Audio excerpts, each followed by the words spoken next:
இப்போ இந்த counselling process நடந்துட்டு இருக்குன்னு தெரியும். இந்த ரவுண்ட் 2 ஸ்டூடண்ட்ஸ்க்கு பெரிய டவுட் இருக்குங்க. கூப்ட்டு நெறைய டீட்டெயில் கேட்டுட்டு இருக்காங்க. அதுல பார்த்தீங்கன்னா, இப்போ சார் நான் ரவுண்ட் 2 ஸ்டூடண்ட்டு. எனக்கு வந்து நானு அலாட்மென்ட்ட அக்செப்ட் பண்ணிட்டேன். இப்ப நான் என்ன பண்ணணும்? இல்ல அப்வேர்ட் குடுத்துட்டேன். இப்ப நான் என்ன பண்ணணும்? அப்படிங்கிற டவுட்ல இருக்கிற ஸ்டூடண்ட்ஸ்க்கு இந்த வீடியோ ஷேர் பண்ணி வைங்க. நான் டீட்டெயில்டா சொல்றேன். இப்போ ஆக்சுவலா பார்த்தீங்க அப்படின்னா, நீங்க வந்து அக்செப்ட் பண்ணிட்டீங்க. இப்ப எனக்கு கிடைச்ச காலேஜ் ஓகே அப்படின்னு நெனச்சிட்டீங்க அப்படின்னா, அந்த ஸ்டூடண்ட் என்ன பண்ணியிருக்கணும்? அக்செப்ட் பண்ணியிருப்பீங்க.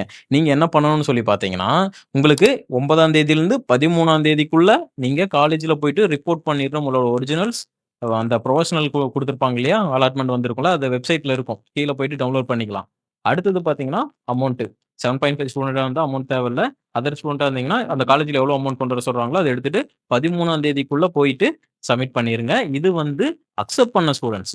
இதே சார் நான் அப்வேர்ட் குடுத்துருக்கேன் அப்படின்னு நெனைக்கிற ஸ்டூடண்ட்டா இருந்தீங்கன்னா, நீங்க என்ன பண்ணணும் அப்படின்னு சொல்லிட்டு பார்த்தீங்கன்னா, நீங்க 9ஆம் தேதியிலிருந்து 13ஆம் தேதிக்குள்ள டிஎஃப்சி சென்டர்ல போய் ரிப்போர்ட் பண்ணணும்.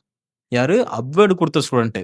ஐ அக்செப்ட் அப்வேர்ட் குடுக்குற ஸ்டூடண்ட். ஓகேங்களா? மேஜரா. இதே டிக்ளைன் அப்வேர்ட் குடுக்குறீங்க அப்டின்னா, நீங்க மூவ் பண்ண தேவையில்ல.